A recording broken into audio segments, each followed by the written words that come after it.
Alright,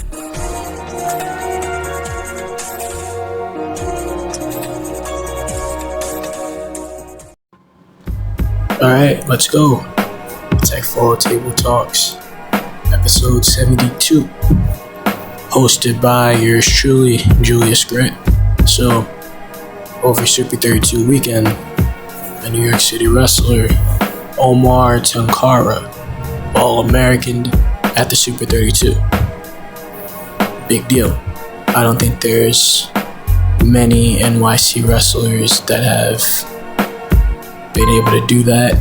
Actually, I'm not even sure if any New York City wrestler is actually All-American at the SUPER32. So that's a pretty big deal for Oumar to be able to do that. Now, as we all know, Oumar does wrestle for a school in New Jersey, but he still trains at Beat the Streets on a regular basis. So goes to Beat the Streets camps and things like that. And he's also a member of KD's Wrestling Club, right around Yonkers, New York, which isn't far at all. Oumar lives in the Bronx, so Yonkers is right there. I would know because I also live in the Bronx. So yeah, Oumar still lives in NYC, still goes to Beat the Streets on a regular basis, the whole nine. Just that he goes to school in New Jersey, but other than that, he's still an NYC wrestler, still an NYC guy. And he represented New York during this tournament. So what I'm going to do is I'm going to look at the match that Oumar wrestled to guarantee his spot on the SUPER32 podium, guaranteeing an All-American placement, and then look at his final match of the night. So, first match, the Conceys of 8, round 2, against Alex Rosas. He's from Los Angeles.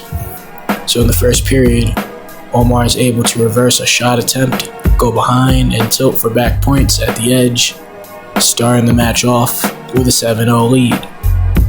Oumar lets him up at the end of the period, giving Rosas 1 point. Second period comes around. Oumar gets poked in the eye in the beginning. Rosas is in the defensive ties for most of the second period. Then his opponent shoots Oumar out of bounds after getting a stall warning from the ref. In the last 15 seconds of the second period, Oumar countered a single leg attempt with a nice cradle, but unfortunately did not score from that cradle. I personally would have given him some back points there. I think he had him long enough, but the referee made his decision. Third period comes around. After 2 tilt attempts, Rosas is able to get 5 back points. Big deal on the match right there. Oumar got some injury time after that. Maybe his eye was still bothering him. After that, they go back on the mat. Rosas kept trying to tilt Oumar, but Oumar held on and guaranteed himself All-American status. He was really excited about that one. If you guys notice, I kind of went through that pretty quick, right? So I didn't take very many notes here because the periods get shorter in these bigger tournaments as it goes on. So it's usually 2-2-2, right? So the periods definitely get shorter as it goes on.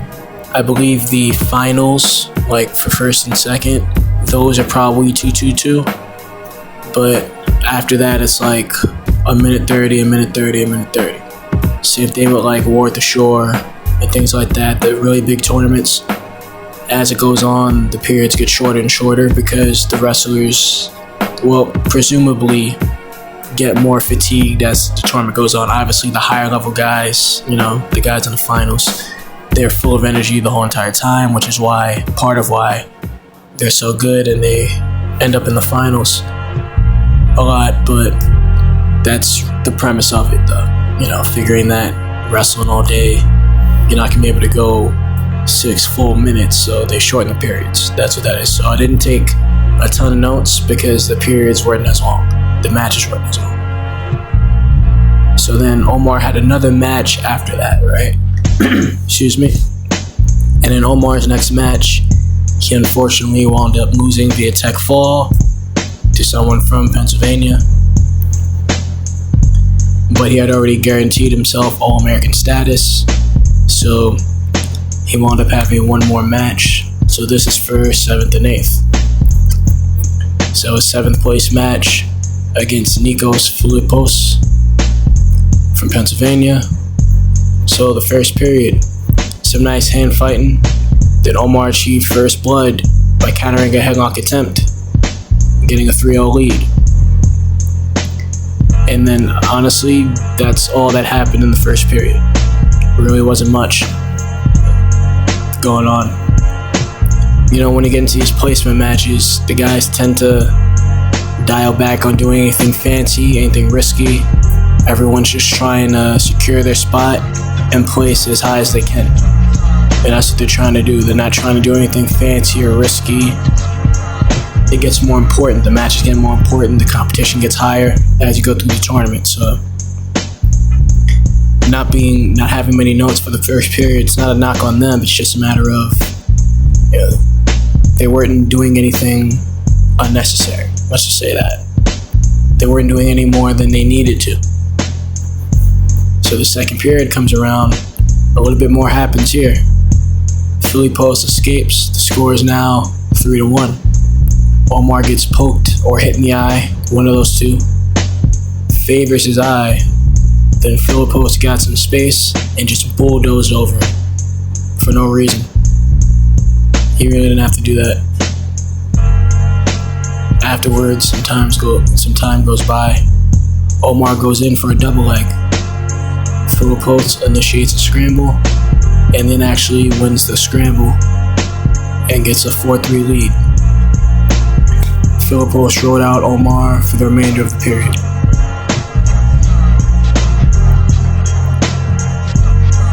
Third period comes around. The ref gives Philippos 1 point because apparently Oumar poked him in the eye. He didn't, honestly, from my vantage point, seeing it on flow, it didn't look like Oumar poked him in the eye, but apparently that's what the referee thought. The score is now 5-3. Oumar goes in on a shot, gets Philippos on his hip, shelves the leg, then a scramble ensues. A bit of space gets created after that. Then Oumar gets right back in on his opponent's leg. As Philippos is in the deep sprawl, the ref calls for a stalemate. Again, I don't know what's up with the ref here. I wouldn't have called a stalemate. I mean, give Oumar some time to pull his opponent in, maybe get his head to the outside, go for a backdoor finish, something. I wouldn't have called a stalemate there. Just because his opponent was sprawling deep, I really wouldn't have called a stalemate. Then Oumar went in on a high crotch, tried to come out the back door, but Philippos holds on, causing the ref to call another stalemate. Again, the ref, I think he was trigger happy with these stalemates. Oumar gets in on another shot, but Philippos holds on, runs out the clock, and wins the match. So unfortunately, Oumar ended off his tournament with a loss, but it's great that Oumar was able to All-American at SUPER32. And just like Evan Gersoy back at the Journeyman, I believe Oumar is the first person to All-American at the SUPER32 from New York City. I believe he is. I believe he's the first one to do it. Which, if that's 100% true, correct me if I'm wrong, but if it's true, that's a big feather in his cap. It's a big deal. And like I said in the previous episode, I knew I was going to have more to talk about with NYC wrestlers, and I was right. Another step in the right direction for New York City wrestling. So although Oumar ended off his day with a loss, although the referee was being a little crooked, making some calls he didn't have to make, Although I'm not a fan of that ref, either way, Oumar did a really good job. He wrestled really well, and Oumar should definitely be impressed with his performance, if you get that reference. So yeah. So thanks for listening to this latest episode, and look forward to the next one.